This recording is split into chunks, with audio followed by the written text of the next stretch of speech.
JNU की ये लाल लाल दीवारें लोकतंत्र की संरक्षक हैं, जो जनता को जागरूक नागरिक में तब्दील करने का प्रयास करती हैं और विद्यार्थियों को सत्ता के सामने खड़े होने का प्रयास करती हैं।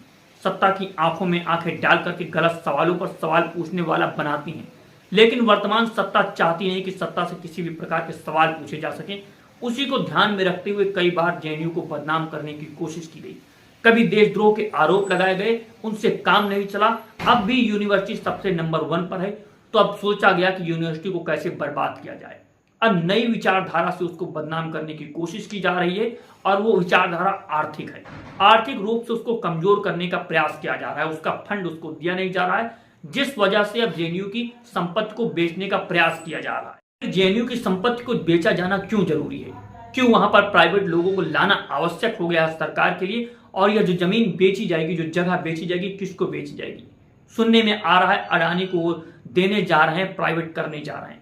जिन जगहों को प्राइवेट करने जा रहे हैं, इस मुद्दे पर हम चर्चा करेंगे कि आखिर क्यों जेएनयू को बर्बाद करने की कोशिश की जा रही है, जो टॉप यूनिवर्सिटी है। अब मोदी देश की नंबर 1 यूनिवर्सिटी जेएनयू को बेचने की तैयारी में है। जेएनयू के पास पैसे नहीं है, जेएनयू को मजबूरन खुद की अरबों की कीमत वाली प्रॉपर्टी बेचना जरूरी हो गया है। यही तो खेल असली था। जेएनयू को टुकड़े टुकड़े देशद्रोही बोलने के पीछे हिंदुस्तान की नंबर 1 यूनिवर्सिटी की जमीन पर 2014 से अडानी जैसे गिद्दों की नजर पड़ रही थी। जेएनयू को कौन आखिर खरीद सकता है, जमीन कौन बेचेगा, किस आधार पर बेची जाएगी। गोमती गेस्ट हाउस 35 फिरोज शाह जमीन रोड बेचने की बात की जा रही है। इसके अलावा जेएनयू केंद्र को जेएनयू कैंपस के अंदर 12 इंस्टीट्यूट खोलने की इजाजत देगा, ताकि किराए से कमाई हो सके। यानी कि जेएनयू के मूल चरित्र पर कब्जा कर जेएनयू को निगलने की कोशिश की जा रही है। यह साजिश रचित हो रही है, लेकिन जेएनयू की प्रॉपर्टी आखिर खरीदेगा कौन। बताया गया है कि गोमती गेस्ट हाउस को प्राइवेट लोगों को भाड़े पर दिया जाएगा। जानते तो होंगे ही कि कौन होंगे वो प्राइवेट लोग। डबल ए का बात की गई है, अडानी और अंबानी की। 35 शाह फिरोज शाह वाली प्रॉपर्टी पर private builder multi storage building बनाएंगे। बिल्डिंग का नाम बताने की क्या जरूरत है। जेएनयू का बिजली का खर्च भी घटाना है, तो जेएनयू में सोलर पैनल लगेंगे। सोलर पैनल कौन बनाता है, A1 अडानी बनाते हैं। ये हरियाणा जम्मू कश्मीर के चुनाव से पहले जेएनयू को भड़काने की साजिश है।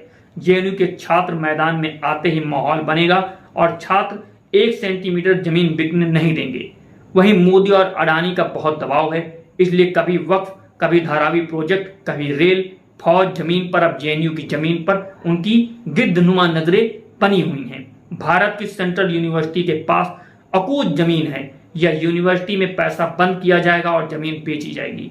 बच्चों के पढ़ने वाली जगह यूनिवर्सिटी की जमीन बेचने वाला गद्दार और चोर होता है, विश्वगुरु नहीं। यह वीडियो देख रहे हैं दो बोल न्यूज पर। आप इस मुद्दे पर क्या अपनी राय रखते हैं, कमेंट बॉक्स में कमेंट करके बताएं। क्या आप चाहते हैं कि जो प्राइवेट यूनिवर्सिटियां हैं उनको बढ़ा करके बना दिया जाए, और जो हमारी सरकारी यूनिवर्सिटियां हैं जेएनयू जैसी, इनको क्या बर्बाद करने दिया जाए। किस तरह से सरकार इनको तोड़ देना चाहती है, यानी समाप्त कर देना चाहिए। क्यों? क्योंकि सत्ता से सवाल कोई पूछने वाला ना हो। क्यों जेएनयू को बदनाम करने की कोशिश की जा रही है। आप इस मुद्दे पर अपनी राय प्रकट कीजिए, कमेंट बॉक्स में कमेंट कीजिए। आप देख रहे हैं दो बोल न्यूज, मैं आमिर खान आजाद। जय हिंद, जय भारत।